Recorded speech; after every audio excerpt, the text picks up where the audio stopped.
Hey tout le monde, je vous retrouve dans un nouveau tuto et aujourd'hui je vais vous proposer un tuto néon, mais ne vous en fuyez pas, ça reste soft. Je vais commencer tout de suite par primer ma paupière avec le C8 Conceal and Define de Make Up Revolution qui est un anti-cerne pour ceux qui vont me poser la question. Et je vais l'appliquer sur ma paupière mobile. L'idée c'est vraiment d'avoir la paupière unifiée et d'avoir donc une base qui est plutôt propre pour commencer notre travail du maquillage des yeux. Je tapote, je n'étire pas pour garder un maximum de couvrance. Je me répète peut-être, mais à chaque fois que vous utilisez une texture liquide ou une texture crème, n'oubliez pas de le fixer avec de la poudre. Donc moi, c'est le Ben Nye Banana Powder.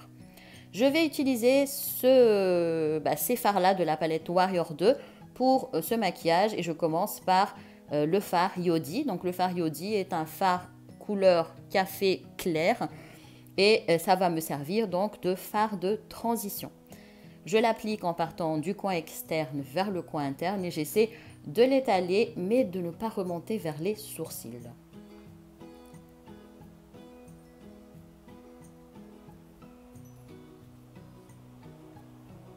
Une fois que c'est fait, nous allons tout simplement nous attaquer donc à ajouter de la profondeur aux yeux avec ce fard Kufuru, j'espère que ça se lit comme ça, et nous allons l'appliquer toujours en partant du coin externe vers le coin interne et on insiste un petit peu vers le coin externe. N'hésitez pas à bien intensifier mais ne remontez surtout pas vers les sourcils, on reste toujours dans le creux et dans le prolongement du creux vers le coin interne.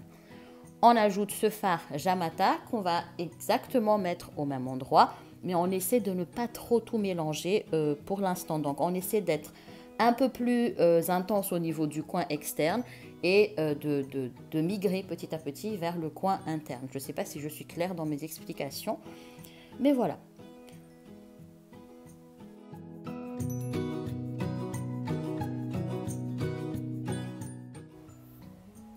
J'utilise à nouveau le Conceal and Define en teinte C8 de Make Up Revolution, qui est donc un anti-cerne, je le reprécise, pour réaliser mon cut crease. Et je vais l'appliquer avec un pinceau à bout arrondi. Ça, c'est mon choix. Après, vous faites avec le pinceau qui vous convient. Je vais recouvrir donc l'ensemble de ma paupière mobile de cet anti-cerne pour pouvoir préciser mon cut crease. Et là, prenez votre temps. Si vous êtes nouveau sur ma chaîne, si vous êtes nouveau sur ma page, je vous conseille de prendre votre temps. À moins que vous êtes déjà très à l'aise, très professionnel, très tout ce que vous voulez. Sinon, prenez votre temps. C'est un conseil. On va donc remplir notre cut crease avec ce pigment de la marque Stargazer. On va l'appliquer sur l'ensemble de la paupière. Pareil, on prend son temps, on tapote parce qu'il y a beaucoup de chutes. Et c'est pour ça que je n'ai pas fait mon teint avant mes yeux. Juste au cas où vous ne l'aviez pas remarqué. Mais bon, je pense que vous avez remarqué vu l'état de mon visage sur la vidéo. Et je vous laisse donc regarder à l'écran ce qui s'y passe. Une fois que c'est fait, je vais prendre ce fard Shawata, j'espère que ça se dit comme ça également, et je vais l'utiliser en guise d'eyeliner. J'ai choisi pour ce maquillage de faire un eyeliner assez imposant, mais vous êtes libre de faire le type d'eyeliner qui vous convient bien entendu. Et pour celles qui ont suivi ma quête du fard noir, eh bien écoutez, je l'ai trouvé, ce fard de la palette Warrior 2 est juste le noir le plus parfait, le noir le plus profond, le moins poudreux et celui qui s'accroche le mieux en tout cas de ce que j'ai essayé jusqu'à maintenant. Pour préciser encore une fois mon trait de liner, je vais utiliser cet eyeliner néon de la marque Moonglow et je vais l'appliquer uniquement sur la limite supérieure de mon eyeliner. L'idée c'est de donner encore une fois un peu plus de lumière, un peu plus de fun aussi à mon maquillage. Je vais enchaîner avec le mascara, donc l'Ecstatic Paradise de L'Oréal que j'utilise depuis un moment maintenant, qui est également un dupe quasi parfait du Better Than Sex de Too Faced que j'aime beaucoup aussi et que j'utilise aussi de temps à autre. Alors, l'idée c'est de partir du ras de cils inférieur vers les pointes et de zigzaguer si possible. Je vous prépare un tuto sur comment appliquer les faux cils, donc restez connectés. Et on va s'attaquer au teint. J'utilise le nouveau fond de teint Conceal and Hydrate de Make Up Revolution en teinte F12. Et je vais le travailler au pinceau. Oui, j'avais plus d'éponge propre, donc voilà, j'étais obligée de le travailler au pinceau.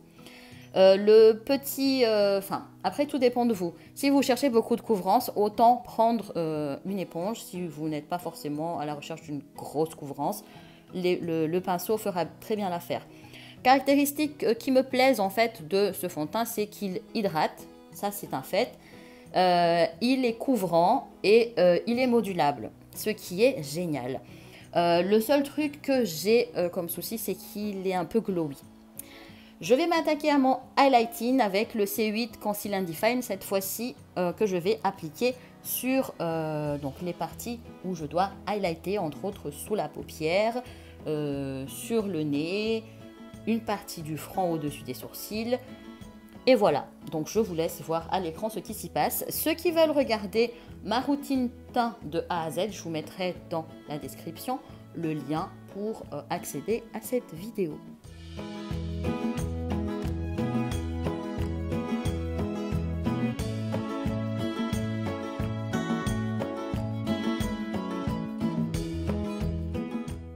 Autre chose dans cette vidéo, je ne vais pas forcément faire beaucoup de contouring, je vais juste mettre un tout petit peu, quelques petites touches d'anti-cerne un peu plus foncé sur mes joues, mais rien de plus, donc ne vous emballez pas, j'en ai pas fait beaucoup de contours dans cette vidéo.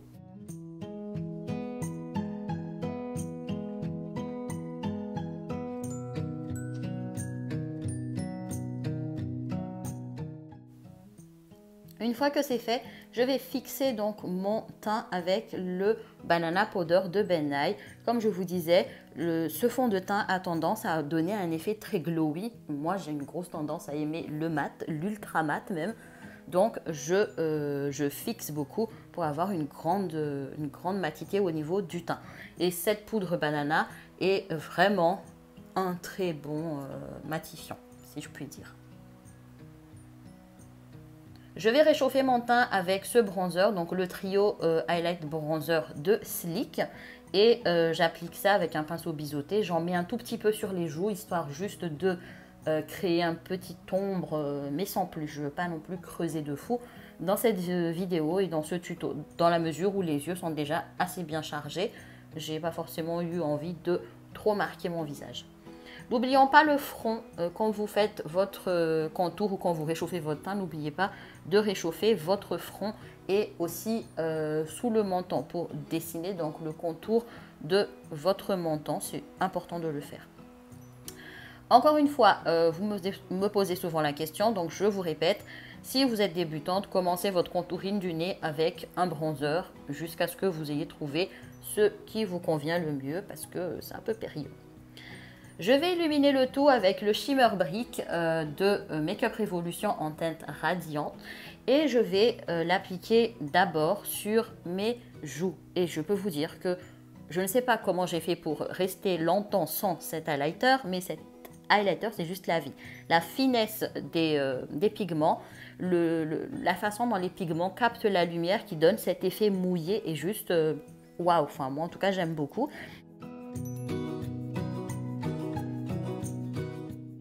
Je vais appliquer donc un peu de blush. Si vous savez mon aversion pour les blushs, vous comprendrez pourquoi ma voix change de ton. Je vais appliquer un peu de blush sur mes joues et cette fois-ci j'utilise le Rockateur de Benefit, donc qui est un blush très lumineux, rosé, mais qui reste assez discret, donc pas trop périlleux pour ma part. Je reprends le Shimmer Brick Radiante de Makeup Revolution et je vais illuminer le reste de mon visage et je vous laisse regarder l'écran.